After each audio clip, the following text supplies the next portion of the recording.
श्रोते जगदीश मूर्ती तेथे माझी व्युत्पत्ती किती बुद्धिहीन अल्पमती सलगी करीतसे विठाल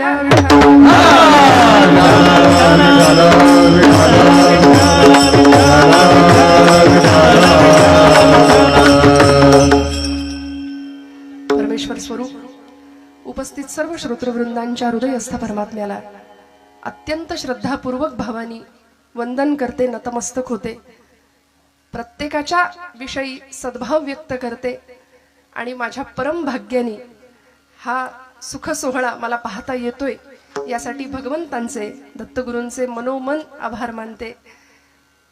हा सुख सोहळा स्वर्गी नाही आजी सोनियाचा दिनू वर्षे अमृताचा घनू असं काहीस भाव व्यक्त व्हावा हृदयातून। आणि आपल्या सगळ्यांच्या संवेदना इतक्या सुंदर आहेत। माझ्या परम भाग्याने आज इथं सेवेची संधी मला उपलब्ध झाली। त्रिदिनात्मक असलेला हा कीर्तन महोत्सव आणि मोठ्या भव्य दिव्य स्वरूपात सुरू असलेला हा सोहळा दत्तयाग प्रभूंच्या या मार्गशीर्ष महिन्यामध्ये भगवान दत्तप्रभूंचं अधिष्ठान समोर आहे आणि आपण सगळे त्यांचे उपासक, सद्भक्त, भाविक, श्रद्धाळू, कीर्तनावर आणि कीर्तनकारावर प्रेम असणारी मंडळी आल्यापासून पाहते की आपल्या सगळ्यांच्या सद्भावना किती सुंदर आहेत। उत्तम गुणीजन, गायक, वादक, विणेकरी, टाळकरी, मृदंगवादक सगळ्यांच्या चरणी कृतज्ञतापूर्वक वंदन करते। उत्तम ध्वनी व्यवस्था, उत्तम हे जे आठवण सगळी साठवायचं काम करतायत पुढची मंडळी, त्यांनाही नमस्कार। सगळ्यांच्या हृदयस्थ पांडुरंगाला नमस्कार करते। आणि खरं तर हा उत्सव खूप मोठ्या संकल्पाने उभा आहे याची मला पूर्ण जाणीव आहे। हरिभक्तीपरायण शांतीब्रह्म श्री मारुतीबुवा कुरेकर वारकरी संप्रदायाची अध्वर्य असलेली ही मंडळी, स्वानंद सुखनिवासी हरिभक्तीपरायण जोग महाराज यांच्या कृपाशीर्वादाने होऊ घातलेला हा आगळा वेगळा महोत्सव आणि या प्रतिष्ठानमध्ये ज्यांच्या खरं तर आशीर्वादाने आपल्या सगळ्यांचं आणि माझंही जे श्रद्धास्थान आहे असे हरिभक्तीपरायण परमपूज्य, परमश्रद्धेय, परम आदरणीय आमच्या सगळ्यांचे आदरणीय अमृतबाबा स्वामी महाराज, मनापासून त्यांना अत्यंत मनापासून अंतःकरणपूर्वक कृतज्ञतापूर्वक वंदन करते, त्यांना वेगळा नमस्कार करते। काय असतं, अनेक कीर्तनकार मंडळी आहेत, सगळ्यांची नावं आणि सगळ्यांच्या नावांचा उल्लेख करत बसले तर खरं तर ती लिस्ट मला मागून घ्यावी लागेल। काही ठिकाणी लिस्ट देतात आधीच आणि आम्हाला असं वाटतं हा उत्सव नावासाठी नाही तर नामासाठी असला पाहिजे, त्यामुळे अर्धा तास त्यातच जातो। पण नावं आली नाहीत हा एक भाग आहे आणि आपल्या सगळ्यांचं मोठेपण मला मान्य आहे। आपण सगळे आपापल्या जागी ज्येष्ठ आहात, माझ्या वयापेक्षा ज्ञान आणि अनुभव या सर्वच बाबतीने आपण श्रेष्ठ आहात। अत्यंत कृतज्ञतापूर्वक सगळ्यांना वंदन करते। दत्तयागासाठी उपस्थित असलेले त्र्यंबकेश्वरवरून आलेले सर्व वेदशास्त्र पुरोहित, वैदिक वर्ग, ज्यांच्यामुळे समाजामध्ये धर्म जगतो टिकतो, अशा सर्व भाविक सज्जन वृंदांना, उपासकांना, आपण सर्व महेशाच्या मूर्ती असलेले सर्व परब्रह्म स्वरूपातले श्रोते सगळ्यांच्या हृदयस्थ पांडुरंगाला नमस्कार करते। सर्व कथाकार, कीर्तनकार, गायक, वादक, अनेक मंडळी, जाणकार, बहुश्रुत मंडळी कीर्तनामध्ये उपस्थित आहेत। काय होतं, बाबा स्वतः समोर आहेत आणि महाराष्ट्रातलं एक खूप मोठं ज्येष्ठ जाणकार कीर्तनकारांच्या मांदियाळीतलं ते खूप मोठं नाव आहे। त्यामुळे अर्थात दडपण नाही, बाबा आपण सांभाळून घेणारे माणसं आहात, मला आशीर्वाद मिळणारे या निमित्ताने असं मी समजते। काही चुका झाल्या तरी सुद्धा त्या पुन्हा आपण सांगणार आहात याची मला खात्री आहे। पण इतर वेळी थोडंफार दडपून नेता येतं, अशा वेळी थोडंफार दडपण येतं। विठ्ठल विठ्ठल विठ्ठल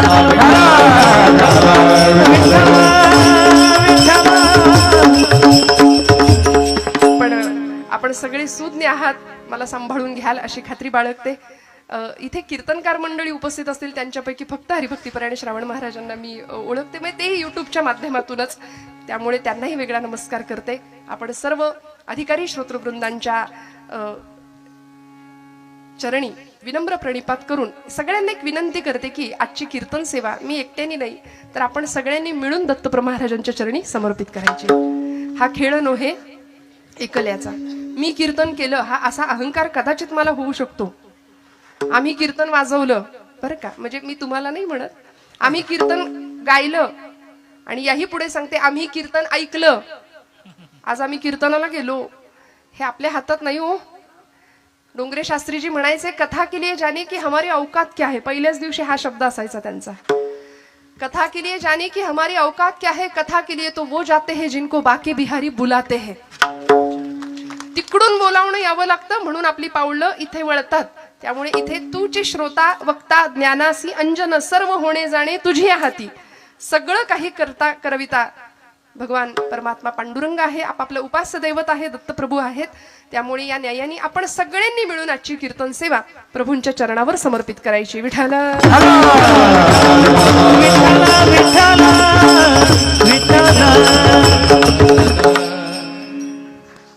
संतांच्या मांदियाळीमध्ये परमक पूजनीय प्रातस्मरणीय प्रमुख असं स्थान ज्यांना लाभलं, अशा भागवत धर्म संप्रदायाच्या मंदिराच्या कलशस्थानी विराजमान असणारे देहूचे सुप्रसिद्ध संत, वैराग्य राग रसिक आणि भागवत धर्माला अत्युच्च शिखरावर नेऊन पोहोचवणारे असे संत श्रेष्ठ तुकोबाराय यांचा सर्व परिचित, सर्वांच्या पाठांतरातला, सर्वांच्या माहितीतला अभंग आज निरूपणाकरता घेण्याचा प्रयत्न केलाय. यथाशक्ती यथामती आणि माझ्या कुवतीनुसार त्या अभंगाची अर्थपूजा बांधण्याचा प्रयत्न करेन. तुकोबारायांनी हा अभंग आम्हाला दिला, संतांनी सगळं वाङ्मय आम्हाला दिलं. या सगळ्या वाङ्मया पाठचा त्यांचा हेतू एकच होता, बुडते हे जन न देखवे डोळा, येतो कळवळा म्हणून या. श्रोते हो, ज्या भक्तीमध्ये आपण सगळे आता रममाण होत आहोत. माझ्याकडे वेळ किती आहेत खरं तर मला जाणीव थोडी कमी आहे या गोष्टीची. 11 की 11:30?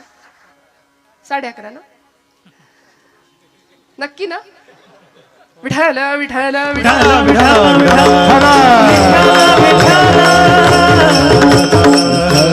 इतकी सुंदर गायक वादक मंडळी आहे, जीव तोडून वाजवतायत, इतकी सुंदर सिस्टीम आहे. मग 11:30चे 12 झाले तरी मला काही फरक नाही पडणार. तुम्हाला पडत असेल तर सांगा हो, नाहीतर आधीच 11:30 वाजतील तोपर्यंत घड्याळ दाखवायला सुरुवात होते खालनं. पण तसं काही नाही, इथे सगळे उत्साह आहे सगळ्यांच्या चेहऱ्यावर, फ्रेश रिलॅक्स सगळे बसलेत असं मी समजते बरं का. फक्त शेवटपर्यंत जागा राहूया. कीर्तनामध्ये ती येते, तिला निमंत्रण नाही द्यावं लागत. कीर्तनाची वेळ कुठलीही असू दे, ती बया येते. आम्ही ब्रह्मानंदी टाळी लागावी ही अपेक्षा करतो, संतांनी ती अपेक्षा केली आणि आमची मात्र मस्त टाळी लागते ब्रह्मानंदी. इथे खांबाला टेकलेल्यांनी हलू नका बरं का. बसा, छान बसा, रिलॅक्स बसा, मस्त. माझं काही म्हणणं नाही, फक्त जागेपणी कीर्तन श्रवण करूया, कीर्तनाचा आनंद घेऊया. घरातल्या सगळ्या प्रपंचातल्या कटकटी, व्याप, ताप काही क्षण विसरून जाऊया आणि सर्वांगाचे कान करून फक्त आणि फक्त कीर्तनात राहूया. बरं, समाधीचे सुख सांडा ओवाळून ऐसा या कीर्तनी ब्रह्मरस, ब्रह्मज्ञाने हाती घुटवीन लाळ, मुक्त आत्मस्थिती सांडवेन महाराज म्हणतात. पूर्वीच्या संतांनी 1 नाही 2 नाही 5-5 तास कीर्तन करावी, पोट भरून मन भरून कीर्तन करावी आणि पांडुरंग परमात्म्याने कीर्तनात येऊन नाचावं, हा कीर्तनाचा प्रभाव होता. नामदेवांच्या कीर्तनामध्ये पांडुरंग इतका नाचायचा, पितांबर सुटेपर्यंत भगवंत नाचत होते. 5व्या वर्षी मिळवलेली अलौकिक अशी सिद्धी, त्या सिद्धीच्या जोरावर पांडुरंग परमात्म्याला सुद्धा नाचायला लावणारे असे विरळे संत होते आमच्या या महाराष्ट्र भूमीमध्ये होऊन गेलेले. कीर्तनाचा प्रभाव होता त्यांच्या. आमच्याही कीर्तनाचा प्रभाव असतो, नाही असं नाही, पण लोक आम्हाला भेटतात, ताई युट्यूबवर कीर्तन ऐकतो, रोज झोपताना एका बाजूला मोबाईल सुरू होतो आणि मग कधी झोप लागते आमचं आम्हाला कळत नाही म्हणले. हा आमच्या कीर्तनाचा प्रभाव आहे. पण पांडुरंगाने येऊन नाचावं असं कीर्तन होतं आणि अंतरीचे धावे स्वभावे बाहेरी या न्यायानी ती भक्ती होती. आज तुमच्या माझ्याकडून अशी भक्ती घडावी ही संतांची अपेक्षा आहे. श्रोते हो, आज आम्ही भाग्यवान आहोत. या महाराष्ट्र भूमीमध्ये आम्ही जन्माला आलो. संतांची भूमी आहे, वीरांची भूमी आहे, शूरांची भूमी आहे. वेदशास्त्रानुसार खर तर धर्माचे 4 आधार आम्हाला सांगितलेत. वेदोखिलम धर्ममूलम स्मृतिशीले च तद्विदा आचारश्चैव साधूनाम आत्मनः तुष्टिरेव च. धर्माचे 4 आधार आम्हाला सांगून दिले. वेदोखिलम धर्ममूलम, वेद प्रामाण्य हा पहिला आधार आहे धर्माचा. स्मृतिशीले च तद्विदाम, स्मृती श्रुती ग्रंथ आमच्याकडची पुराण, वेद प्रामाण्य, स्मृती ग्रंथ, या पुढे जाऊन आचारश्चैव साधूनाम, साधू संतांचा आचार, संतांचं आचरण, तिसरी गोष्ट. आणि चौथा मुद्दा आहे आत्मनः तुष्टिरेवच, स्वतःच्या आत्म्याला मिळणारं समाधान, तुष्टी, आनंद. या चार बाजूंनी धर्माचे आधार सांगितलेत. आम्ही जीवन जगत असताना कसं जगलं पाहिजे. आम्ही सहज बोलताना म्हणतो धर्मानी वागावं, धर्माचं आचरण आमच्याकडून व्हावं. मग हे आधार आहेत वेद प्रामाण्य, स्मृती ग्रंथ, साधू संतांनी जे सांगितले ते. किंतु परंतु मनात संशय न आणता ऐकावं, त्या मार्गाने वाटचाल करावी. खरं तर कुठलाही अधिकार नसताना परमादरणीय बाबांसारख्या अनेक महनीय कीर्तनकारांच्या पावलावर पाऊल ठेवून त्या पायवाटेवरून आम्ही सगळी मंडळी चालत आहोत आणि आपल्या सगळ्यांचे आशीर्वाद मिळवतोय. हे धर्माचं आचरण आहे बरं. स्मृतिशीलेच तत्विदाम आचारश्चैव साधूनाम, साधू संतांचा आचार. आणि चौथी गोष्ट आत्मनः तुष्टिरेवच.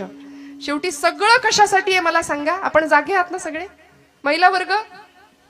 एवढ्या संख्येने बघायची, खरं मराठवाड्यातच मला वाटतं ही संख्या बघायला मिळते. आणि हा आनंद एकदा इथं येऊन बघा, काय मस्त दिसतंय, दिसायला देखणं रूप. म्हणजे आत्ता येऊ नका, पण इतकं छान दिसतंय. आपण सगळे इतके उत्साहाने बसलात आणि शेवटपर्यंत सगळ्यांचे चेहरे मला दिसतायत. यासाठी संयोजन मंडळीचे सगळ्यात पहिल्यांदा आभार मानूया. टाळ्या वाजवा जोरदार त्यांच्यासाठी. का मी असं म्हटलं, प्रकाश योजना सुद्धा सुंदर आहे. कारण बऱ्याचदा सगळा प्रकाश जो काय असतो तो आमच्या इथे डोक्यावर असतो. जो काही 2 तास पाडायचा तो तुम्हीच पाडा प्रकाश. त्यामुळे चेहरे दिसत नाहीत, संभ्रम राहतो. आहेत की झोपली आहेत माणसं, पण इथे सगळ्यांचे चेहरे मला छान दिसत आहेत. आपण सगळे छान अत्यंत उत्साहाने कीर्तनाला बसलेले आहात याची मला जाणीव आहे. सगळं कशा करता चालू आहे मला सांगा. आपण इथे बसलो आहोत कशा करता, सुखा करता, आनंदा करता. जो आनंद आम्हाला प्रपंचात मिळत नाही, कारण रोजच्या धकाधकीच्या धावपळीच्या जीवनाने फक्त आमची वखवख वाढवली आहे. पण भक्ती आणि अध्यात्म या 2 गोष्टी अशा आहेत, माणसाला मिळालेल्या आनंदामध्ये तृप्त आणि समाधानी राहण्याची वृत्ती आम्हाला या माध्यमातून मिळाली आहे. ही वृत्ती आम्हाला भक्तीने शिकवली आहे. जीवनात नसलेला आनंद मिळवायचा कसा आणि आहे तो आनंद वाढवायचा कसा, हे ज्याला कळलं त्याला भक्त म्हणतात बरं. ज्याच्या माध्यमातून कळलं त्याला उपासना म्हणतात. ज्याच्यामुळे चित्तवृत्ती प्रशांत होते. विठ्ठल विठ्ठल विठ्ठल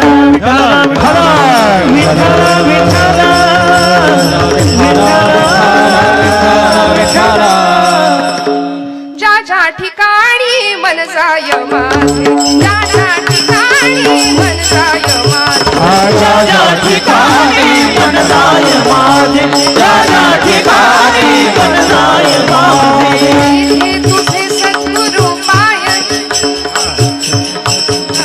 त्या त्या स्थळी हे निज रूप तुझे, त्या त्या स्थळी हे निज रूप तुझे, राजा स्थळी हे निज रूप तुझे, राजा स्थळी हे निज रूप तुझे.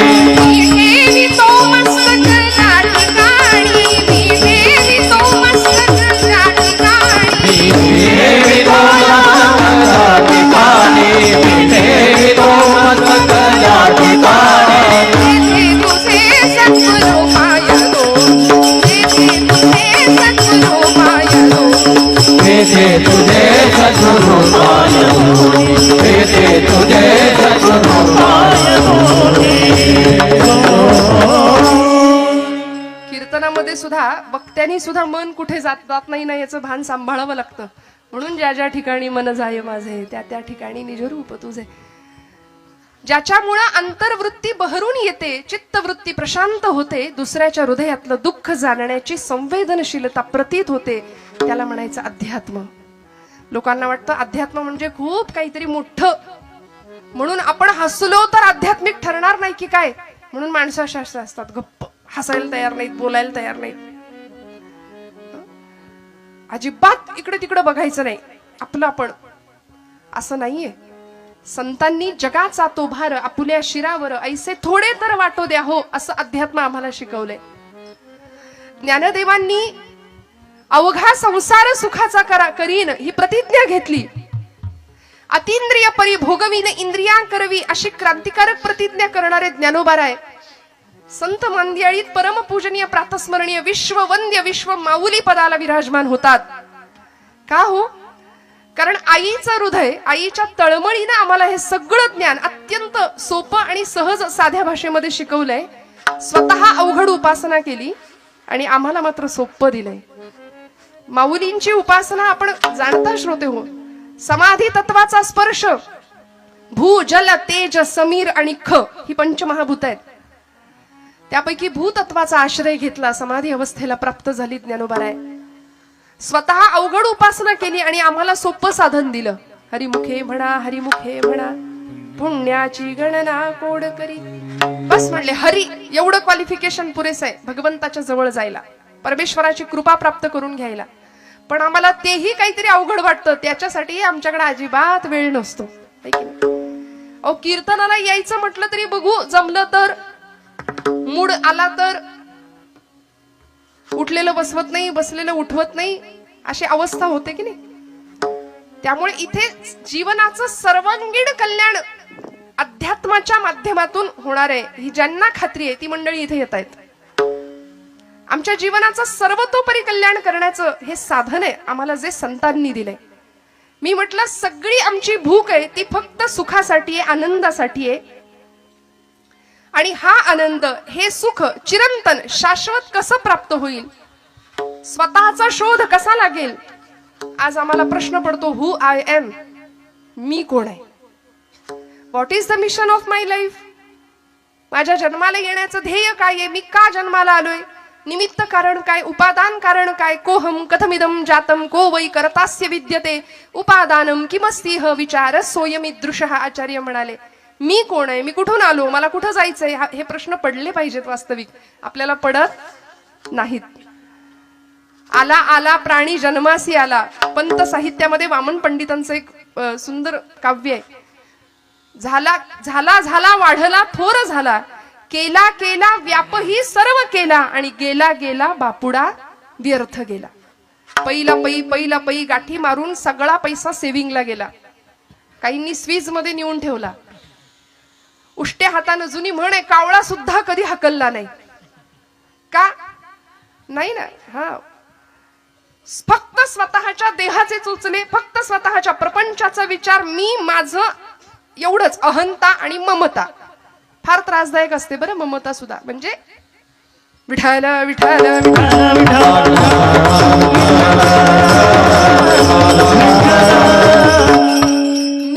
मी माझं यामध्ये आम्ही गुंतून गेलो आणि यातून बाहेर पडणं फार महत्वाचं असतं.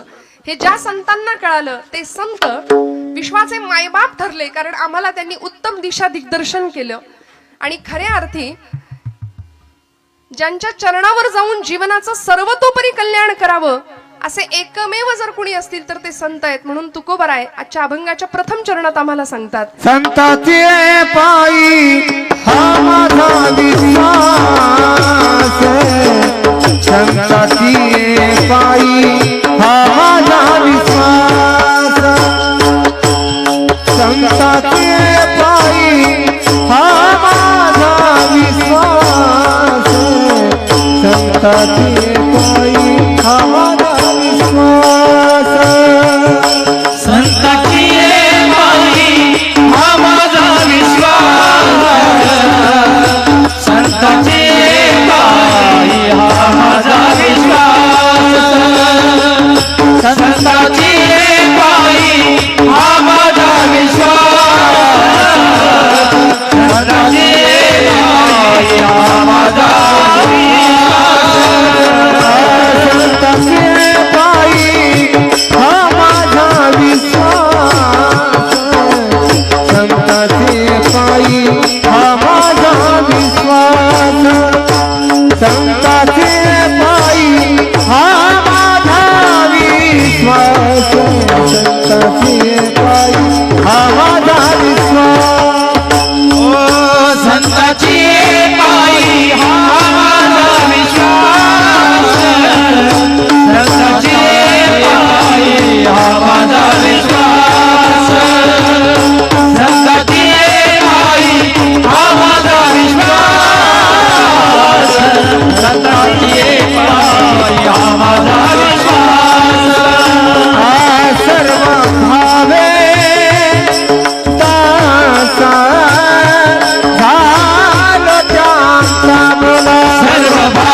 कमी पडतायत का जरा?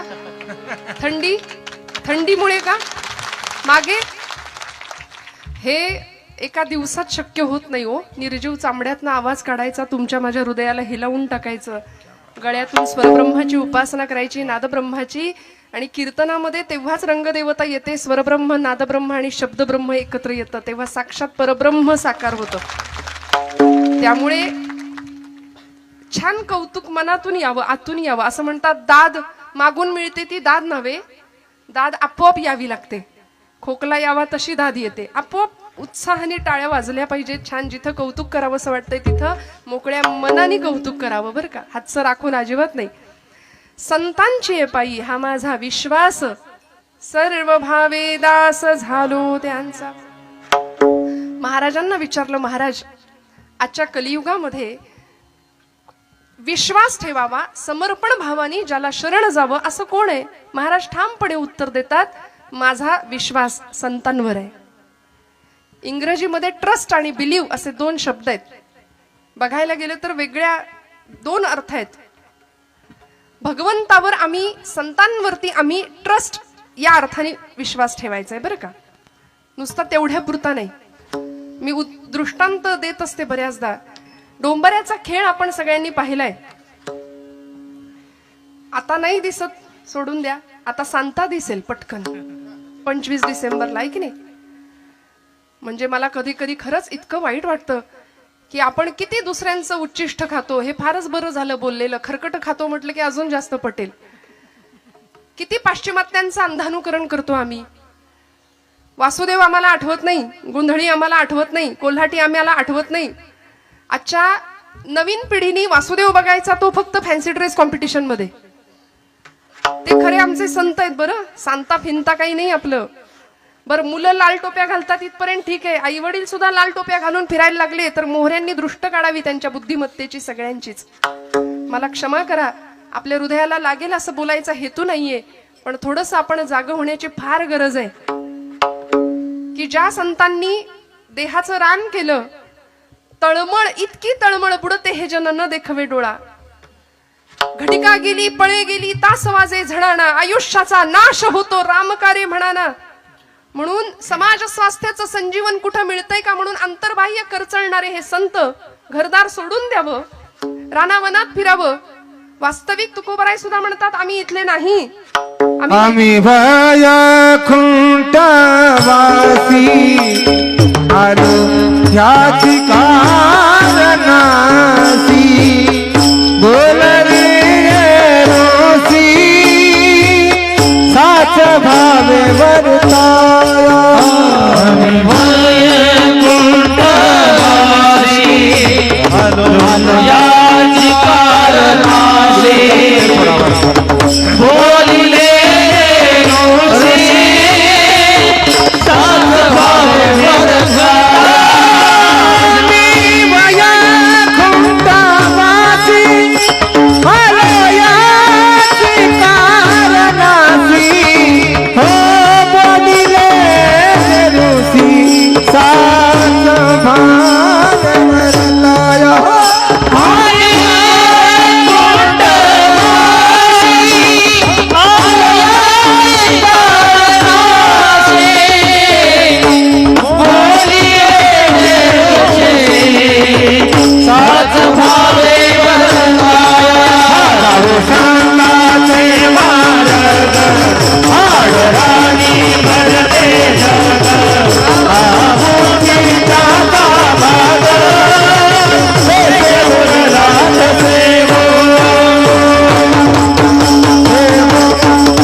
आम्ही वैकुंठीचे वासी आलो याची कारणासी. खरं तर हरिपाठामध्ये ज्ञानोबा म्हणतात, मागील या जन्मा मुक्त झालो तरी सुद्धा आम्ही इथे आलो. का हो? अंतःकरण तळमळलं. साध्या सोप्या शब्दामध्ये संतांना उत्तम पथप्रदर्शन करावं ही जाणीव